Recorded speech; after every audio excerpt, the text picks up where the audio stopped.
Hola, soy Alejandro Robles, estudiante de comunicación de la Universidad Mexicana, ubicada en el Estado de México, plantel Izcalli, con el gusto de entrevistar a Mauricio José Schwartz, periodista, divulgador, escritor y mucho más acerca de su carrera laboral, que con gusto nos va a compartir. Pero será mejor que él se presente. Mauricio, muchas gracias. Me ha encantado, mucho gusto estar con ustedes. Díganos, preséntese por favor, díganos más acerca de todas estas labores que ha emprendido y sigue. Bueno, es que yo soy básicamente una persona que se aburre fácilmente, entonces por eso he hecho muchísimas cosas y tengo la ventaja de ser viejo. Esto ayuda muchísimo porque entonces haces muchas cosas a lo largo de los años. Pero yo fundamentalmente soy un comunicador y me defino como tal porque siempre que me entero de algo que me parece interesante, mi primer impulso es que se enteren otras personas.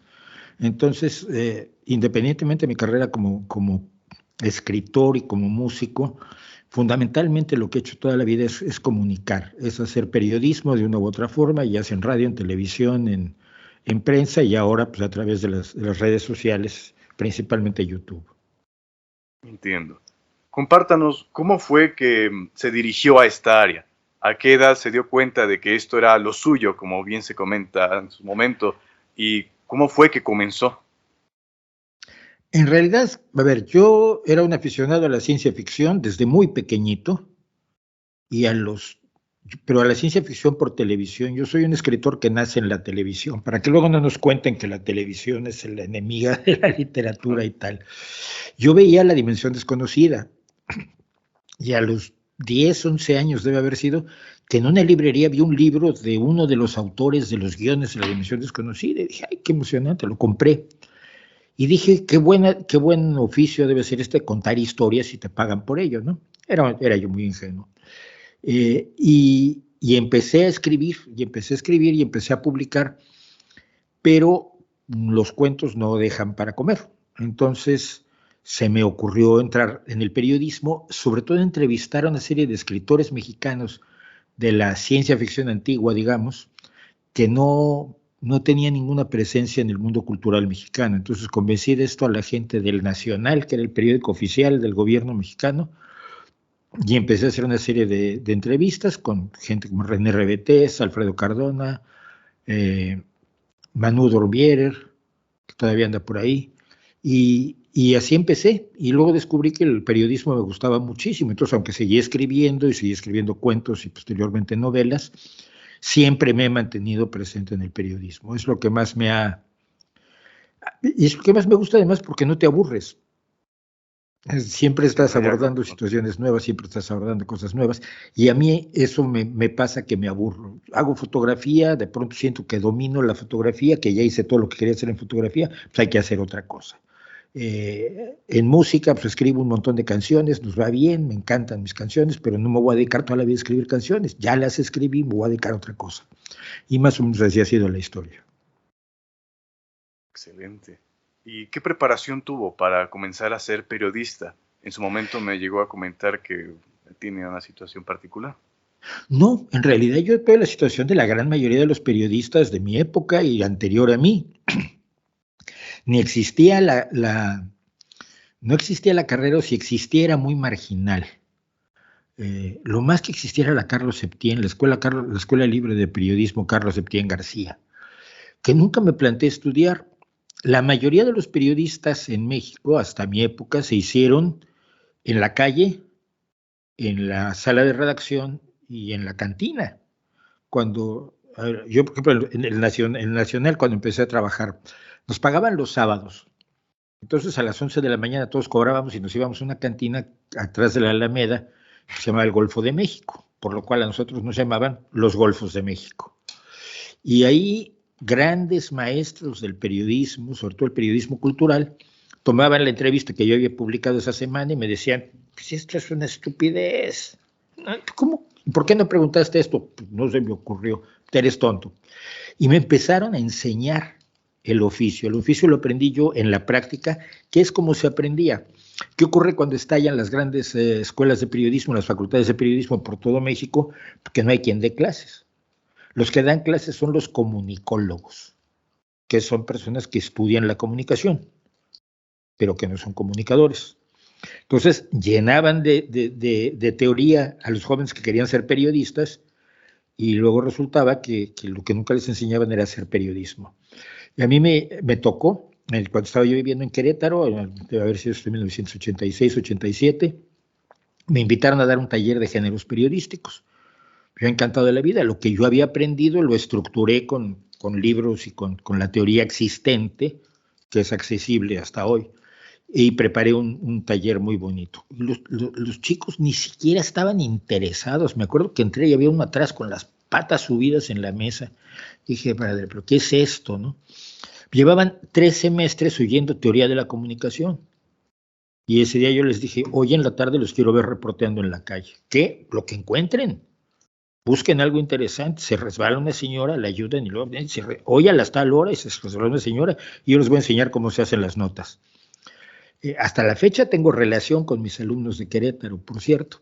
Entonces, ¿qué fue lo que finalmente yo les decía de la carrera como del curso de periodismo que estoy por dar ahora a través de redes? Un curso de periodismo sirve para enseñarte en 6 meses o en un año lo que te puede tomar 5 o 6 años aprender en la sala de redacción o en la cantina, sobre todo si tienes que empezar a estudiar temprano en la cantina porque ya muy avanzada la tarde, pues ya no estudias nada. Entonces, esa fue la formación de prácticamente todos. No había carrera de periodismo. Todos los periodistas eran abogados. Todos los periodistas habían estudiado Derecho y luego se habían ido al periodismo, pues su papá no quería que fueran periodistas, estudiaban Derecho. Pero no es tampoco una historia muy peculiar, ¿no? Y pasé los años, hasta mi salida de México, pasé más de 20 años en las salas de redacción del Excelsior sobre todo y del Universal. Comentó que en el Nacional fue su primer trabajo como periodista, ¿no es así? Sí. Cuéntenos. En serio, sí. A ver, antes hice 2 cosas. Hice cosas como la música es mi otra pasión. Hice cosas para una revista que se llamaba Revista Sonido, que no existe, duró lo que duró, donde vino a México el que había hecho el Judas en Jesucristo Superestrella, entrevisté a los folcloristas, entrevisté a un montón de gente. Fueron mis primeras entrevistas, pero eran sobre música. Luego para la revista Elle hice un reportaje especial cuando llegaron los Voyager a Marte. Imagínate, estoy hablando de la prehistoria, cuando el mundo era en blanco y negro. Pero mi primer trabajo estable de entregar una entrevista todas las semanas y publicarla todos los jueves fue en el Nacional, sí. ¿Y cómo fue que se adentró en el Nacional? ¿Se presentó, hizo una entrevista? ¿Cómo fue el proceso? No, el papá de mi novia los conocía y me mandó, ve a hablar con fulano a ver si le interesa. Yo fui. Muy distinto de mi entrada a Excelsior, ¿no? Mi entrada a Excelsior se da porque yo ya escribía cuentos, porque había mandado cuentos a la revista El Cuento que dirigía el maravilloso maestro Edmundo Valadez. Y un día le dije, oiga, ¿me puede recibir en su oficina, en el antiguo edificio de Excelsior? Sí, cómo no. Le llevé unos artículos y dije, oiga, mire, maestro, quería que viera esto, a ver si lo puedo publicar en algún lado. Siéntese. Leyó 2 artículos y dice, me entrega usted todos los miércoles. ¿Qué cosa? Sí, a partir de ahora usted es colaborador de Excelsior. Y ahí me quedé 10 años, ¿no? ¿Considera que es muy demandante mantenerse en un periódico fijo? No, porque siempre tienes algo que contar. Y si no tienes nada que contar, no es el problema, no es el periódico, el problema es que fallaste en la profesión y la contabilidad o el golf son lo tuyo, ¿no? Pero yo nunca fui reportero al uso. Siempre fui colaborador, enviado especial, corresponsal, freelance. Yo muchas cosas hice para la jornada cuando era un periódico decente. Hice cosas para Uno Más Uno, pasé por todos lados, para el Financiero, pero siempre como independiente. Nunca fui empleado por una razón. La corrupción en el medio periodístico mexicano era lo que dominaba. Pero no porque la gente fuera malvada y corrupta, sino porque los sueldos eran una porquería. Porque el periódico consideraba que el sueldo que te pagaban no era importante, porque tu fuente te iba a dar dinero, es decir, ibas a cobrar de tu fuente y por lo tanto ibas a ser un periodista corrupto. Yo no criticaré jamás a mis compañeros que recibieron dinero porque tenían que ponerle un plato enfrente a sus hijos. Pero yo siempre tuve un trabajo colateral, como escritor, como redactor, como traductor, que me impidió verme obligado a sacar la mano y pedirle dinero al gobierno o a una empresa o a un sector industrial o a una cámara de comercio, lo que fuera, para poderle poner un plato de comida enfrente a mis hijos, ¿no? Pero yo no conozco periodistas insatisfechos. Yo conozco periodistas que aman perdidamente su trabajo, así hayan sufrido lo que han sufrido. Corresponsales de guerra, gente que vivió cuestiones tremendas. Y el periodismo es una pasión ante todo, ¿no? Comprendo. Díganos, ¿cuáles han sido sus trabajos de mayor orgullo? ¿De nota? ¿De mayor qué? A ver, ¿me puedes repetir la pregunta, por favor? ¿Cuáles han sido sus trabajos o productos de mayor orgullo que le han dado a lo largo de su carrera, ya sea de periodismo o de otro? Va a ver, mis canciones me gustan mucho, la verdad, me gustan mucho. Sobre todo una que le escribí a una sobrina nuestra. Yo escribía letras de un gran amigo que ahora es un gran escritor, famosísimo, Antonio Malpica. Teníamos una banda y yo escribía las letras, él les ponía música y nos divertimos como enanos y tocábamos en cafés y todo esto. Y alguna vez escribimos una canción que a mí me gusta muchísimo, una canción de cuna para nuestra sobrina Luna, hija de la cantante de la banda, de Marcela. Me gustan mucho algunos cuentos que he escrito. El libro de García, La Pequeña Guerra. Y de mis novelas no estoy muy satisfecho, porque quizás la que más me gustó fue La Música de los Perros, porque es la primera novela policíaca mexicana ambientada en el mundo del rock.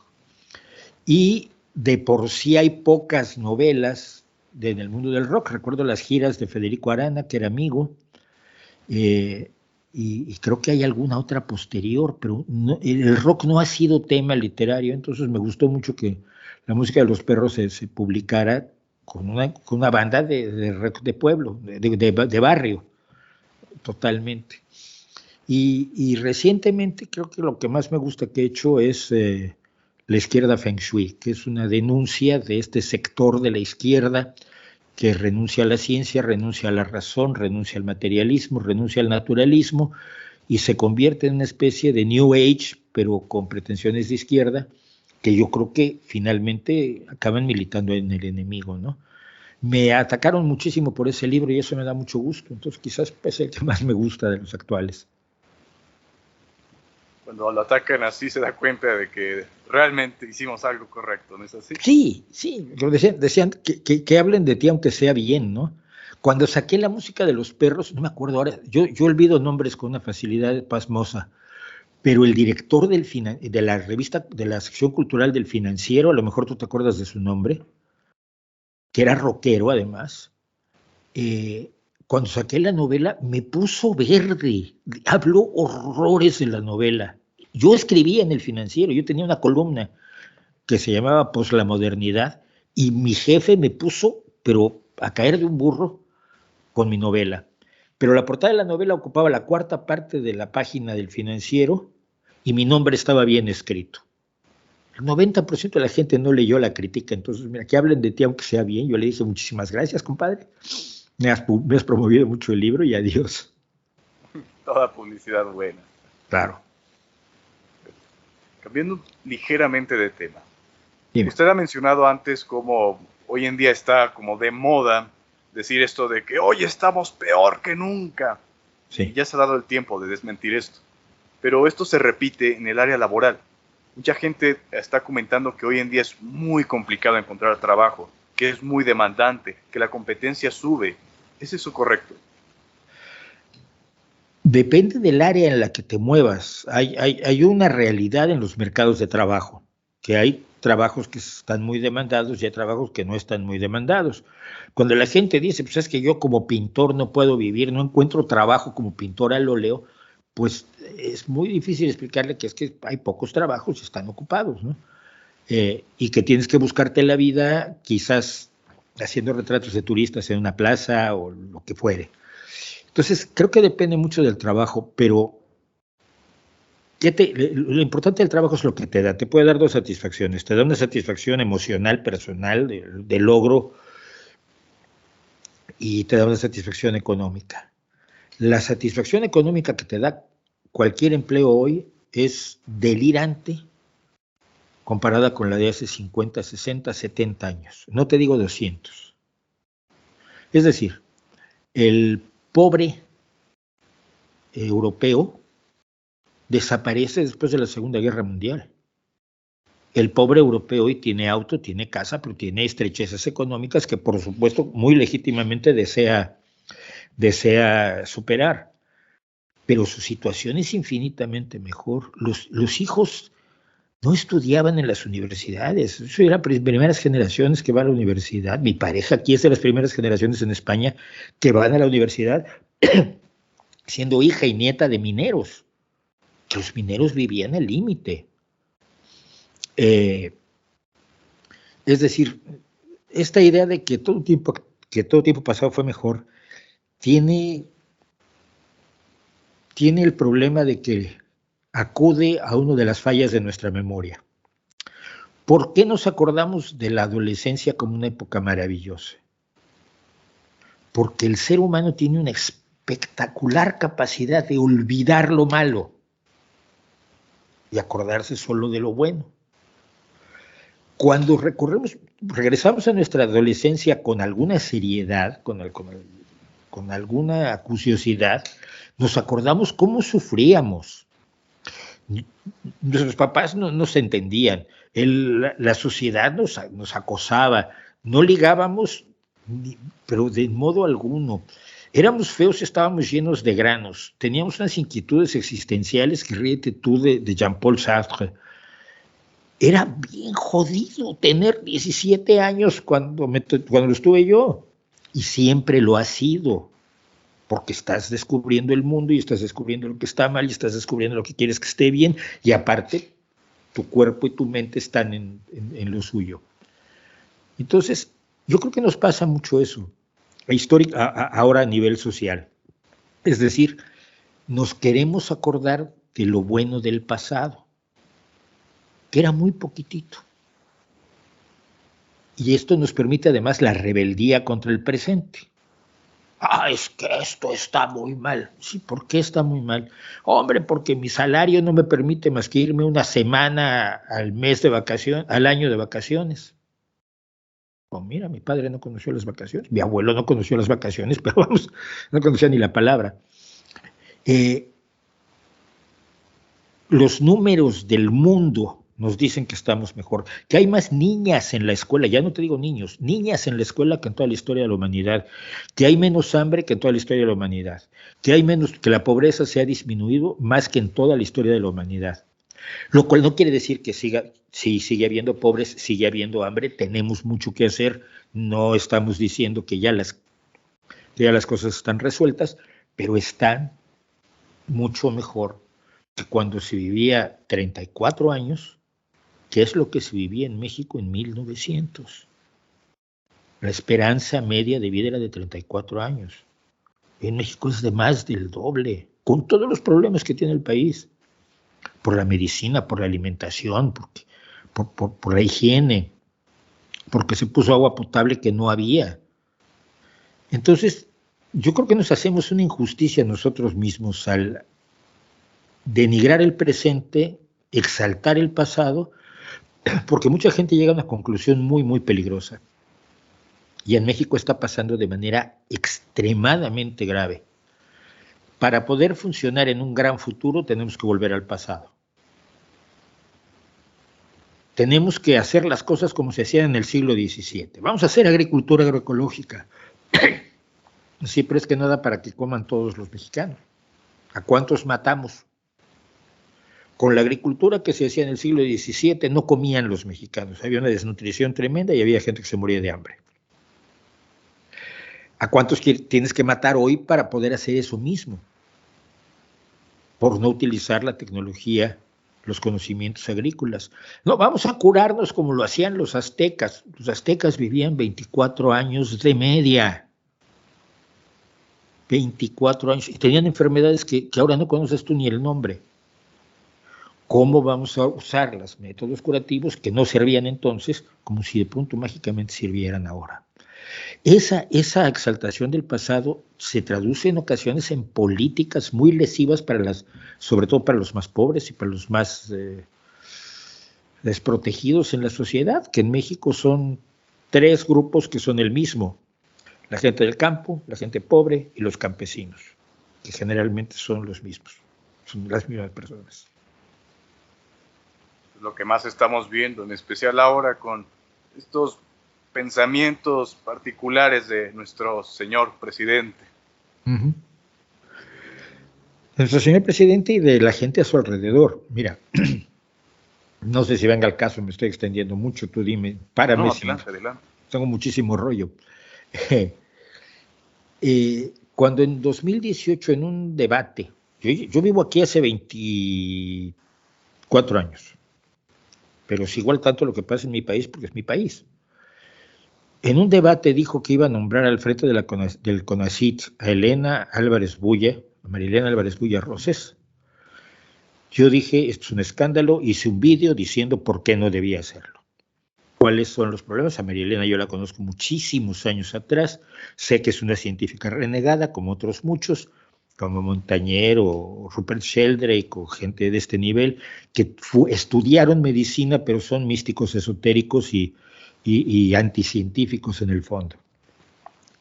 Me llamaron unos muchachos que estaban en México, profesores y alumnos que estaban organizando un grupo que se llama Resiciencia 18, y juntos hicimos una petición que firmaron 2,000 académicos, 2,000 profesores, 2,000 alumnos, o sea, 2,000 personas entre académicos, profesores, alumnos, científicos, muchos que me dijeron tengo miedo de firmar, la verdad, porque como hago divulgación científica conozco a buena parte de la comunidad. Y cuando teníamos 2,000 firmas, pues se lo tratamos de hacer llegar al López Obrador. Y entonces nos bloquearon directamente. Nos bloquearon y Elena Álvarez Bulla fue nombrada directora del CONACYT y estos 4 años su labor está allí para valorarse, no tengo yo que decir nada, ¿no? Ha destruido la ciencia en México, ha perseguido a los más importantes científicos mexicanos y ha tratado de imponer una visión ideológica contraria a lo que dicen los datos, los hechos y los estudios científicos. Así que sí tenemos ese problema de convertir esas creencias irracionales en políticas que afectan a la gente. Fíjese que le comparto, que en mi entorno, aquí en la ciudad, donde precisamente sí tenemos disposición de medicinas verdaderas, a la gente cuando escucha todas estas noticias hasta les da ternura. Dicen, ¡ay, qué bonito! Las medicinas alternativas de los aztecas. Uh-huh. Pero no se detienen a pensar qué gente es a la que sí le va a afectar esto. Porque aquí tenemos los hospitales de inmediato, todos tienen seguro médico, pero ante estas noticias solo les da ternura. Sí, pero esto se debe a un problema gravísimo que es la educación en México. Si tú no le enseñas a la gente la diferencia entre un conocimiento certero adquirido mediante los métodos de la ciencia y confirmado una y otra vez respecto de lo que son las creencias legítimas del pasado, cuando no había forma de hacer las cosas, y toda sociedad creía que entre las plantas de su entorno, de su hábitat ecológico inmediato, ahí estaban todas las soluciones de todo, ¿no? Si tú no le enseñas a la gente la diferencia, no tiene forma de abordarlo. ¿Por qué es diferente la herbolaria de la medicina? Tienes que haberle enseñado el pensamiento crítico y científico que dice, mira, es que el problema es que las plantas hay que probarlas. Y cuando las pruebas, el 1 por 10,000 o el 1 por 20,000 de ellas sirven de algo y la medicina las adopta. Pero hay muchísimas plantas que no sirven para nada, pero la gente las usaba porque no tenía otra cosa y por lo menos tenía esperanza. Esto hay que enseñarlo y en México no se enseña, al contrario. Por la misma influencia, si ya estaba mal la educación en México, la misma influencia gubernamental actual está llevando a crear un sistema educativo en el cual se dice, y cito uno de los documentos de la Secretaría de Educación Pública: la ciencia es una de las muchas formas de conocimiento de la realidad. Esto, bueno, sí, cierto. Por ejemplo, idiomas no se aprenden mediante la ciencia. Tú aprendes idiomas pues, estudiando la gramática. Derecho no se aprende haciendo ciencia. A tocar el violín no se aprende haciendo ciencia. Esos son otros conocimientos que no son científicos. Dicen, no, son los saberes ancestrales. Las supersticiones de ayer son un episteme tan valioso como el científico. Son formas de ver el mundo, son opiniones. No son opiniones. Los conocimientos científicos no son opiniones, por más que lo crea el posmodernismo al que están adscritos muchas de estas personas. El conocimiento científico es conocimiento, no es una opinión. Usted tiene derecho a sus opiniones, por supuesto, pero no tiene derecho a sus datos y a sus hechos y a su información. Y la información real es que la Tierra es esférica, por más que los saberes ancestrales digan que era cuadrada y el mundo tenía 4 esquinas, como dice la Biblia, ¿no? Es terrible lo que estamos afrontando, pero esperemos que vaya mejor.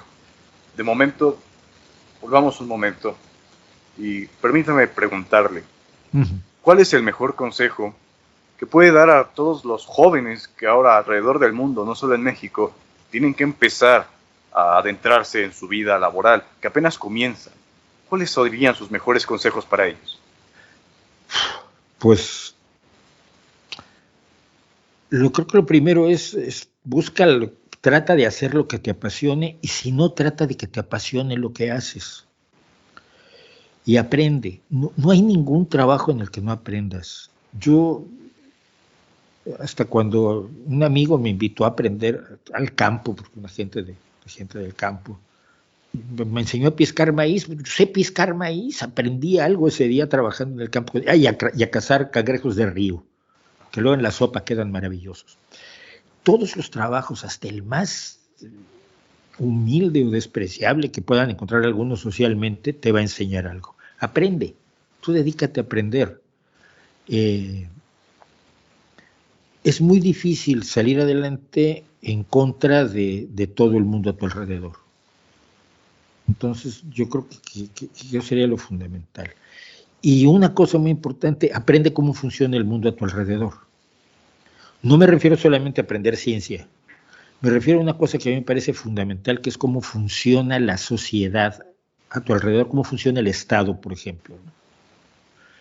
Tenemos en general una visión muy infantil de lo que es gobernar, y en México además con el problema de que la corrupción lo permea absolutamente todo. Pero aún así se hacen carreteras. Está bien, la gente se roba, hay gente que se roba dinero de las carreteras, pero las carreteras se hacen. Y para hacerlas el dinero tiene que salir de algún lado y se tiene que asignar y tienes que llamar ingenieros y alguien tiene que tomar decisiones y alguien tiene que decir, no, por allí no puede pasar la carretera porque se hunde. Y hay tendidos eléctricos y hay cosas que se hacen efectivamente en el país, y preguntarse cómo funciona, de que a alguien se le ocurre algo, a que algo se haga realidad por la acción del Estado, sea el municipio, sea el gobierno del Estado, sea el gobierno federal. Creo que es muy importante conocerlo, porque solo así puedes influir en él. Y si uno es joven y empieza a trabajar, de todos modos siempre quiere cambiar el mundo. Y yo lo que digo es, por supuesto que sí, y se cambia. El mundo, claro que se puede cambiar, todos los días se cambia. Mira para atrás y el mundo de hace 10, 20, 50, 100, 200 años es totalmente distinto al que tienes ahora. Esto quiere decir que otros antes que tú cambiaron el mundo. Pero tienes que saber cómo funciona. No puedes abordar un motor y arreglar un motor o mejorar un motor si no sabes cómo funciona un motor. Y entre que no nos enseñan lo que es la ciencia y lo que no nos enseña cómo funciona el Estado, vivimos a la mitad de la superstición en todo, ¿no? Pero en absolutamente todo. Y yo creo que eso es muy peligroso. Ser joven es tener la oportunidad de aprender todo el tiempo. Y lo mejor es, si me hacen caso en esto, es que se acostumbran. Entonces pueden llegar a una edad tan avanzada como la mía y seguir aprendiendo todos los días, porque son las cosas que creo que sigo haciendo yo continuamente con lo que hago en comunicación, ¿no? Muy acertado. Nunca dejar de aprender. Sobre todo eso, nunca, nunca dejar de aprender. Así es. Bueno, finalmente, otra pregunta muy importante y creo que la última es, ¿qué se necesita o qué requerimientos se deben de cubrir para que el ser humano sea feliz, que viva con plenidad y esté satisfecho con su vida? Ya que esto va muy de la mano con lo que significa el trabajo como tal. No se puede. Estos son conceptos filosóficos. Yo tengo un problema con los conceptos filosóficos que tratan de ser totales. ¿Cómo se consigue la felicidad? ¿Quién sabe? ¿Y la plenitud? No sé. ¿La plenitud en qué? ¿La plenitud cuándo? ¿Quiero encontrar la verdad? No, nadie te puede decir la verdad. Te puedo decir que en verdad la velocidad de la gravedad en la Tierra es G. Sí, eso sí te lo puedo decir. O que el agua hierve a 100 grados al nivel del mar. Eso es una certeza, eso es una verdad, pero no es la verdad. ¿Cómo conseguir la felicidad? Imposible, la felicidad no la vas a encontrar, pero puedes ser feliz. Puedes ser feliz haciendo lo que te gusta o consiguiendo que te gusta lo que haces. Puedes ser feliz tratando bien a la gente a tu alrededor, disfrutando tu familia, cuidando de los tuyos, cuidando de tu país, asociándote con gente como tú para cambiar cosas y hacerlas mejores, disfrutando mucho las cosas buenas de la vida, la comida, el aire, el sol, el sexo, todas estas cosas que nos hacen felices, pero un ratito, porque la felicidad plena no existe. Una persona feliz es una persona que no conoce la infelicidad. Si no conoces la infelicidad, no sabes que eres feliz. Necesitas los contrastes. Plenitud, imposible. Si yo volviera a empezar, si yo tuviera otros tantos años como los que tengo ahora, tengo un montón de cosas que quiero hacer. Primero que nada, no estudié cálculo, eso fue un error gravísimo. Quiero estudiar cálculo, no sé por qué, ahora no tengo tiempo. Y probablemente alemán. Y probablemente me gustaría saber un montón de cosas más que no sé. Y visitar lugares que todavía voy a tratar de visitar los más que pueda, pero plenitud, pues difícil. Pero puedo hacer de cada momento un momento absolutamente pleno cuando estoy con mi hijo, cuando estoy con mis amigos, cuando hago mi trabajo. Puedo lograr la plenitud en esos momentos, ¿no? Entonces, no hay peor forma de frustrarte que imponerte metas imposibles. Y aquí un mensaje que creo que es fundamental. No todo lo que quieres se puede. Querer no es poder. No hay just do it al estilo de Nike o de Nike. No hay imposibles. Sí hay imposibles. Y si no lo asumes y si no te has dado cuenta, trata de morderte un codo. O sea, el conocimiento de nuestro universo y de lo que está a nuestro alrededor nos permite precisamente dimensionar su complejidad y sus límites, ¿no? Yo lo hablo mucho con gente que trata cuestiones de gobierno. Bueno, pero ¿por qué no se hace esto? Porque no alcanza el dinero. Pues se saca dinero. ¿De dónde se saca? ¿Qué impuestos van a aumentar y cuántas personas vas a encabrear cuando aumentes esos impuestos? Si la solución para acabar con el hambre hay que darle de comer a los que tienen hambre, es facilísima. Es elemental. Acabemos con el hambre. ¿Cómo? Dándole de comer a la gente. Vale. ¿Cómo? Y ahí es donde vienen los problemas. ¿Quién lo paga? ¿Cómo se hace? ¿Quién lo lleva? ¿Cómo lo llevas? ¿Quién paga a los que lo llevan? ¿Quién paga a los que lo mueven? ¿Cómo se hace? ¿Cómo se hace en la práctica? Y hay cosas que son tremendamente difíciles o que requieren innovaciones brutales para ponerlas en práctica. Y ahí es donde sí podemos incidir. Pero esa creencia de que con que te lo propongas lo vas a conseguir, pues suena muy bien en la publicidad, ¿no? Pero la vida real no es así. Y tampoco quiere decir que sea forzosamente frustrante. Simple y sencillamente que convertirse en Messi a veces necesita jugar al fútbol 7 horas al día desde los 13 años. No basta querer serlo. Tienes que hacerlo. Y allí yo creo que esa es una cosa que más gente debe tener clara, que es un mundo complejo, que las cuestiones sencillas no funcionan y que hay cosas que son imposibles o extremadamente difíciles y que por lo tanto las soluciones tienen que ser originales y no basta quererlo. Porque si fuera por quererlo ya tendríamos el mundo perfecto, ¿no? Es lo que siempre hemos querido todos.